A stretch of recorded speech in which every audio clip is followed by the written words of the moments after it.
மாமாவுக்கு? எங்க போயிருப்பாரு? ஒண்ணுமே புரியலையே. நீ ஏமா டென்ஷன் ஆகுற? அந்த ஆள் எங்க போனா உனக்கு என்ன? என்ன மாமா பேசுறீங்க? சாந்தி, இது அந்த ஆளுக்கு வேணுமா? உன்ன அந்த மனுஷன் படுத்தின பாட்டுக்கு இது தேவைதாமா? உன்ன அந்த ஆள் படுத்தின கொடுமை கொஞ்சம் நினைஞ்சமாமா? ஏமா, கார்த்திகையால நீ தாலி கட்டிக்கிட்டு அந்த வீட்டுக்கு நீ போனதுக்கு அப்புறம் அந்த ஆள் உன்னை எப்படி எல்லாம் கொடுமைப்படுத்தினா? இது எல்லாமே நீ சொல்லித்தாமா எனக்கு தெரிஞ்சது. எவ்வளவு அவமானத்தை தாங்கிட்டு நீ அங்க வாழ்ந்திருக்க. இதெல்லாம் அந்த ஆளுக்கு கடவுள் கொடுத்த தண்டனைமா. வீடுமா, இதுக்கு போய் பெருசா கவலைப்பட்டுக்கிட்டு. அப்படி பேசாதீங்க மாமா. சாந்தி. ஆமா மாமா, 1000 தான் இருந்தாலும் அவர் எனக்கு மாமனார். உழைப்பால உயர்ந்த உத்தமர். தான் கனவுகளை தான் பிள்ளைங்க நிறைவேற்றலேன்னு கோவப்பட்டாரு. அபிராமி பேச்ச கேட்ட தப்ப தவிர அவர் வேற எதுவுமே பண்ணல. அவர் தான் என்னை எதிரியா நினைச்சுக்கிட்டாரு. நான் அவரை நினைச்சதே இல்ல. அவருக்கு ஒரு துன்பம்னா நமக்கும் துன்பம் தானே. உன் அப்பா ஸ்தானத்துல இருந்து சொல்றமா, உன் வாழ்க்கையே கேள்விக்குறியாக்குன ஒரு மனுஷன், அதை நீ மறந்துட்டியா? மறக்கல மாமா, அது வேற இது வேற. கடைசி வரைக்கும் என்ன வெறுத்தவர் தான் இல்லைங்கள.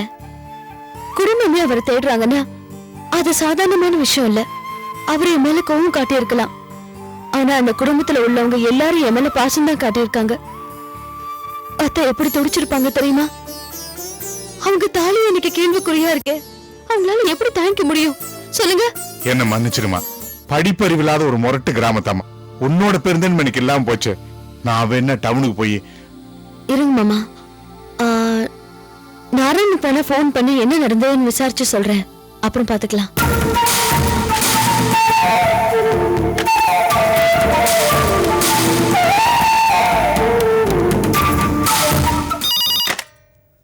ஹலோ. ஹலோ, சொல்லுங்க மேடம். நான் சாந்தி பேசுறேன். சாந்திமா, நீங்களா? என்னால நம்ப முடியலமா. எங்க இருக்கீங்க? சென்னைக்கு வந்துட்டீங்களா? இல்ல, ஊர்ல இருந்து பேசுறேன். உங்களுக்கு போன் பண்ணதான் நினைச்சம்மா. ஆனா நீங்க ஏற்கனவே சங்கடத்துல இருக்கீங்க. மேலும் உங்களை சங்கடப்படுத்த வேணாம் தான் பண்ணலம்மா. அதை தவிர பேப்பர் பாத்தீங்களா? பார்த்தேன், அதனாலதான் போன் பண்ணேன்.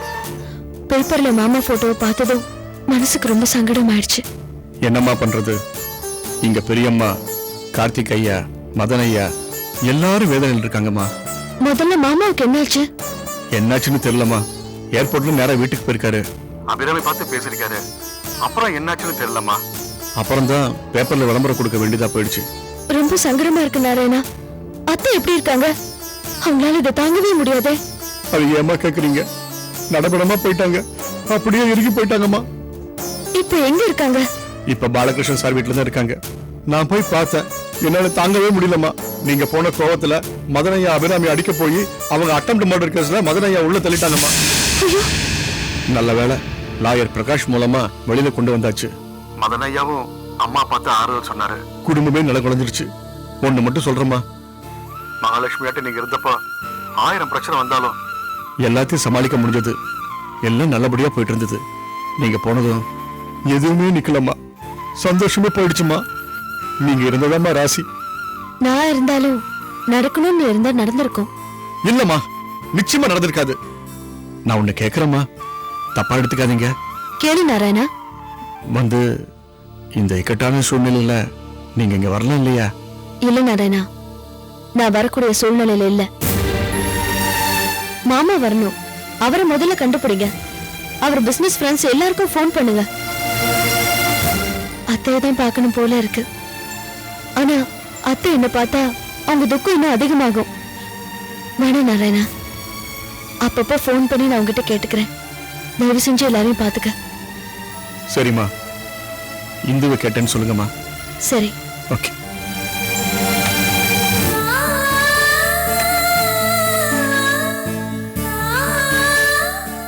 எல்லாரும் சங்கடத்துல இருக்காங்க. மாமா பத்திரமா திரும்பி வரணும்னு கடவுள் கிட்ட வேண்டிப்போம். சரிம்மா, ஏற்கனவே நீ வேதனையோட இருக்க. நான் வேற உன் மனசு வருத்தப்பட்டு பேசிட்டேன். வரம்மா.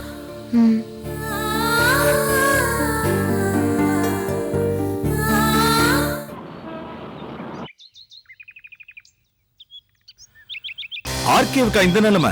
ரொம்ப ஸ்ட்ராங்கான ஆளாச்சு. எல்லாம் நேரம் தான். தலைவிதி யாரை விட்டது? சேம்பருக்கு தலைவரே இல்லனா சேம்பரை யார் எடுத்து நடத்துறது? எல்லாம் சீனிவாஸ் சாரை தான் கேட்கணும். அவரு தான் ஆர்கேவோட பெஸ்ட் ஃப்ரெண்டு. இத நான் ஆரம்பத்துல எதிர்பார்த்தேன். பையனுக்கும் அவருக்கும் ஆகல.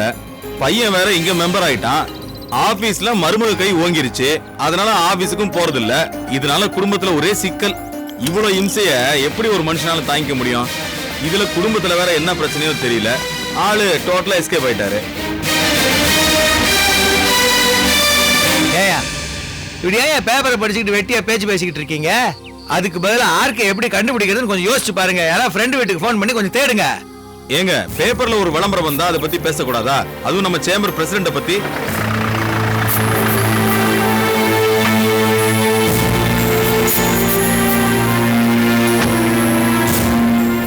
மத்தவங்க விஷயத்தை பத்தி வம்பளக்குறதுனா உங்களுக்கு எல்லாம் பாதாம் அல்வா சாப்பிடுற மாதிரி இல்ல. போய் வேலை பாரியா போய போங்க. என்னமா பேசலாம்? என்ன சீனு, இப்ப உனக்கு சந்தோஷம் தானே? எனக்கு என்னடா சந்தோஷம்? நாகரிகத்தோட உச்சத்துல வாழ்ந்தவர் நம்ம ஆர்கே. அவரை காணும்னு பேப்பர்ல செய்தி வந்திருக்கு, பல பேர் பேசிக்கிறாங்க. அதெல்லாம் கேட்டுட்டு உள்ளுக்குள்ள சந்தோஷப்படுற இல்ல? டே விஜி, நானே வேதனையில இருக்கேன். நீ ஏன்டா வெந்த பொண்ணுல வேலை பாய்ச்சற மாதிரி பேசுற? சும்மா நடிக்காதடா. உன்னை பத்தி எனக்கு தெரியாதா? நீ எல்லாம் ஒரு மனுஷன், குடும்பஸ்தன். ஆர்கேக்கு நீயும் சம்பந்தி அம்மாவும் பண்ணது உனக்கு நாளைக்கே நடக்கலாம்டா. ஆர்கேயை நம்ப வச்சு கழுத்தறுத்த அபிராமிக்கு நீ எல்லாம் ஏமாத்திரம். சிங்க மாதிரி இருந்த ஆர்கேக்கே இந்த கதின்னா உன்னையும் நடுத்தருவுல கொண்டு வரதுக்கு அந்த அபிராமிக்கு ரொம்ப நாள் ஆகாதுடா. இதுக்கெல்லாம் அபிராமி மட்டும் காரணம் இல்லடா, நீயும் தான். அதுக்கெல்லாம் நீ நிச்சயம் அனுபவிப்ப. டேய், இன்னைக்கு உனக்கு வேற வேலையே இல்லையாடா? நான் தான் கிடைச்சேனா? போடா டே போட. சீனோ மை டியர் ஃப்ரெண்ட்,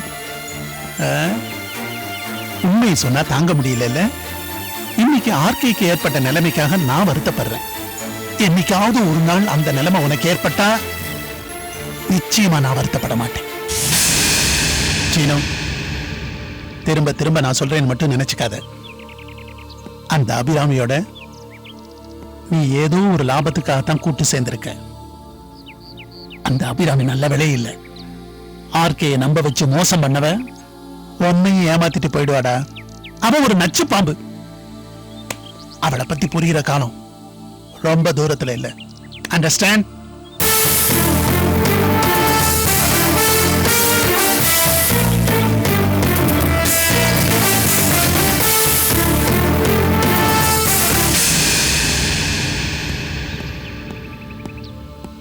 மேடம் உள்ளதான் இருக்காங்க, வாங்க.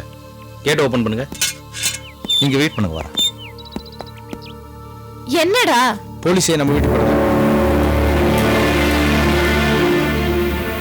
வரட்டும், நான் பாத்துக்கிறேன். வாங்க சார், என்ன விஷயம்? உங்க பேர் தான் அபிராமியா? ஆமா. உங்ககிட்ட ஒரு சின்ன என்கொயரி.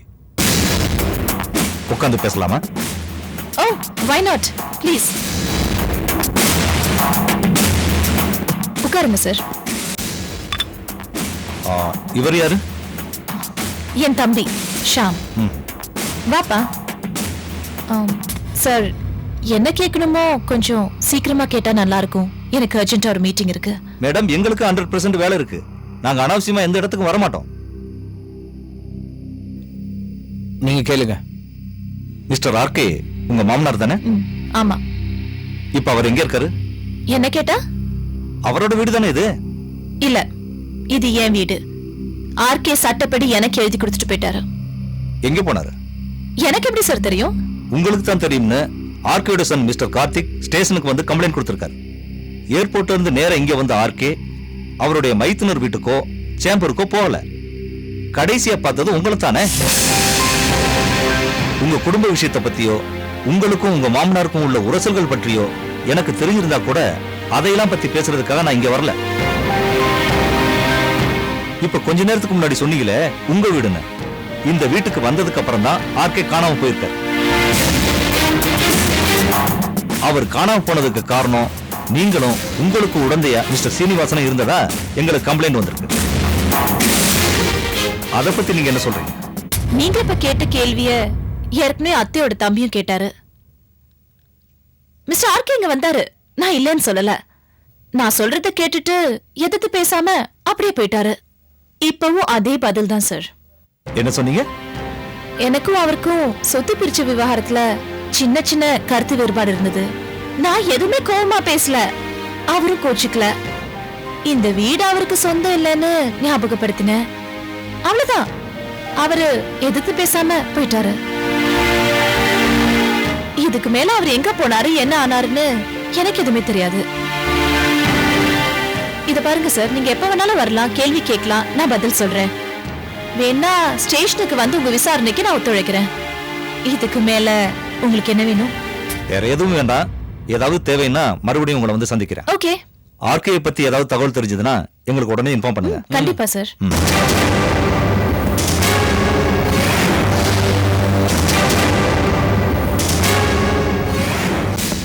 தம்பி சார், நீ இங்கே தான் வேலை பார்க்குறியா? ஆமா சார், நான் டிரைவரா இருக்கேன். ஆர்கே சார் வந்தப்போ நீ இங்க இருந்தியா? இருந்தேன் சார். ஓஹோ. உள்ள என்ன நடந்ததுன்னு உனக்கு தெரியுமா? குடும்ப விஷயம்லாம் எனக்கு தெரியாது. ஐயா வந்தாரு, உள்ள என்ன நடந்ததுன்னு எனக்கு தெரியாது. வந்தாரு, உடனே திரும்பி போயிட்டாரு, அது மட்டும் தான் எனக்கு தெரியும். நீ வேலையை பாரு. சரிங்க சார்.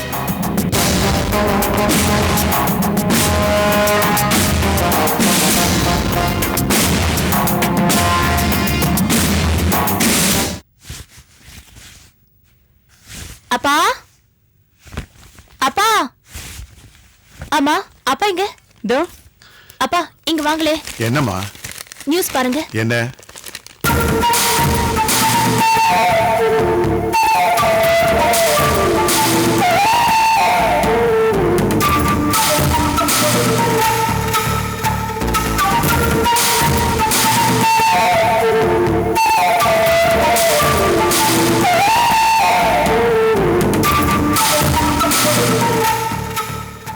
பாவம்பா, பாத்தீங்களா ஆர்கே அங்கிளை காணோமா? இத பாருமா, இந்த குடும்பத்துல நாம சம்பந்தம் வச்சுக்க போய் ஊரே வேடிக்கை பார்த்து சந்தி சிரிச்சு போச்சே. நாம ஏமா அவங்கள பார்த்து கவலை பண்ணோம்? ஆமாம்மா, அப்பா சொல்ற மாதிரி அந்த குடும்பத்தோட நினைப்பே நமக்கு வேண்டாம். ப்ளீஸ்மா, அப்படியெல்லாம் பேசாதீங்க. இத பாருமா, அந்த குடும்பத்துல என்ன பிரச்சனையோ அதுக்கு நாம என்னமா பண்ண முடியும்? நாம எதுவும் பண்ண வேண்டாம். அட்லீஸ்ட் கொஞ்சம் அனுதாபம் பண்ணலாம் இல்லையா? ஓஹோ, என் பொண்ணு நிச்சயதார்த்தத்தை ஜாம் ஜாம்னு நடத்தி வச்சாரே, அதுக்காகவா? அம்மா ப்ளீஸ். அந்த மனுஷன் வேதனையில என்ன பண்ணிக்கிட்டாரோ? ப்ளீஸ்மா, அப்படியெல்லாம் பேசாதீங்க. அவர் ஒன்னும் கோழை இல்ல. பின்னையே காணாம போனாரு. நீ சுமாரு. இத பாருமா, நாம வருத்தப்பட்டு என்ன பிரயோஜனம்? அந்த குடும்பத்துல சம்பந்தம் பண்ணாம இருந்தோம் பாரு, அதுக்கே ஆண்டவனுக்கு நாம நன்றி சொல்லணும். அப்பா, ஏன்பா நீங்களும் இப்படி பேசுறீங்க? அந்த குடும்பம் ரொம்ப நல்ல குடும்பம்.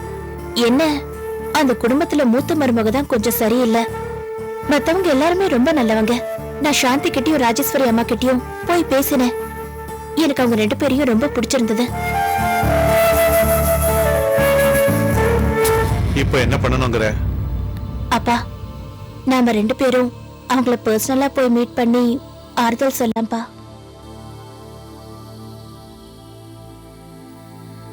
சரி, நீ எப்ப போகணும்னு சொல்றியோ அப்ப போலாம். தேங்க்ஸ் எல்லாப்பா. என்ன அர்ஜுன், உன் மாமா பத்தி நியூஸ் எதுவும் கிடைக்கலையா?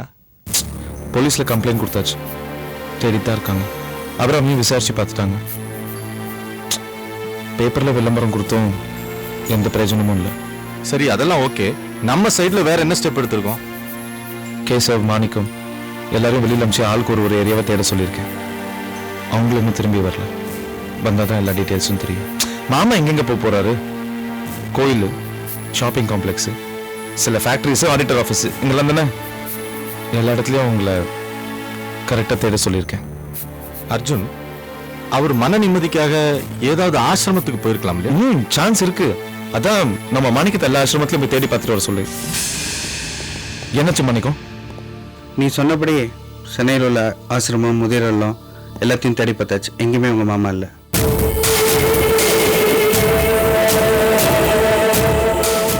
வா கேசவ். அர்ஜுன், என்னாச்சு? பெரிய கோயில், சின்ன கோயில்னு ஒரு இடம் விடாம தேடிட்டோம், எங்கேயும் காணல.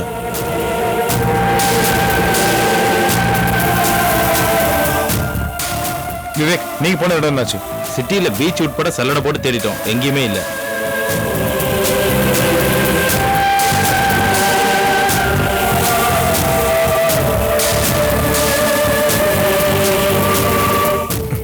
சரி, நீங்க யாரும் மனசு தளர விடாதீங்க. இன்னும் கொஞ்சம் முயற்சி பண்ணி தேடுங்க. நிச்சயமா மாமா கிடைச்சிருவாரு. எங்களுக்கு தேடுறதுல எந்த விதமான சலிப்போ கஷ்டமோ கிடையாது. ஆனா என்ன, அவர் கிடைக்கலன்றதுதான் வருத்தமா இருக்கு. பாப்போம், கடவுள் நிச்சயமா நம்ம பக்கம் தான் இருக்காரு. ஒண்ணு நம்ம தேடி அந்த முயற்சியில மாமா கிடைக்கணும், இல்லாட்டி கண்டிப்பா கடவுளா நம்மளுக்கு ஏதாச்சும் ஒரு நியூஸ் கொடுப்பாரு. வெயிட் பண்ணி பார்ப்போம். அர்ஜுன், உனக்காக எவ்வளவு நாள் வேணாலும் கஷ்டப்பட்டு தேடுறதுக்கு தயாரா இருக்கும். சரி, நீங்க போங்க. மத்த இடங்கள்லாம் தேடுங்க. தகவல் கிடைச்சா உடனே சொல்லுங்க. ஓகே, நீங்க கிளம்புங்க, பார்க்கலாம்.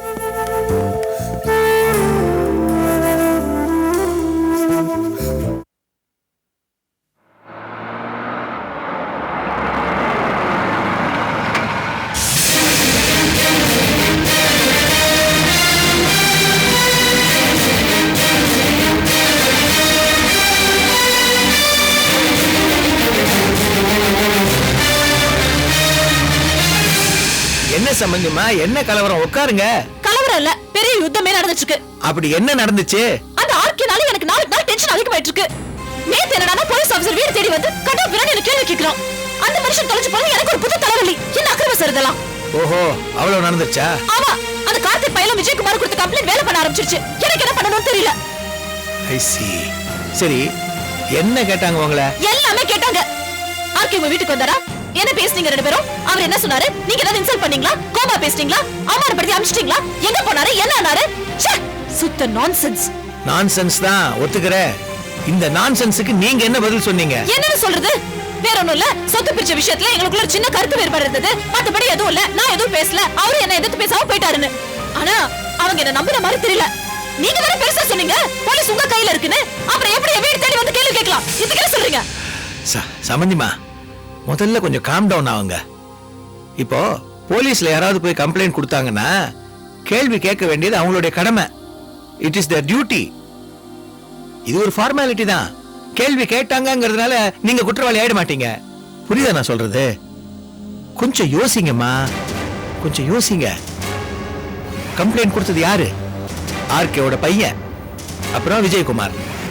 விஜயகுமார்ங்கிறவன் இன்னைக்கு சொசைட்டில ஒரு பெரிய நிலைமையில இருக்கான். He's a big industrialist.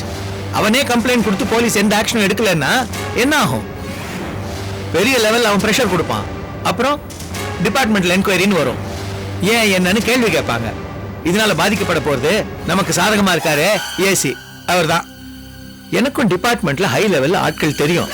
நான் அவங்க கிட்ட பேசி இந்த விஷயத்தை இதோட மூடிடுறேன். தயவு செஞ்சு தைரியமா காமா வீட்டுக்கு போங்க. எனக்கு ஒண்ணும் தெரியாது. இனிமே ஆர்கே பத்தி யாரும் என்ன எந்த கேள்வி கேட்க கூடாது. அத நீங்க தான் பாத்துக்கணும்.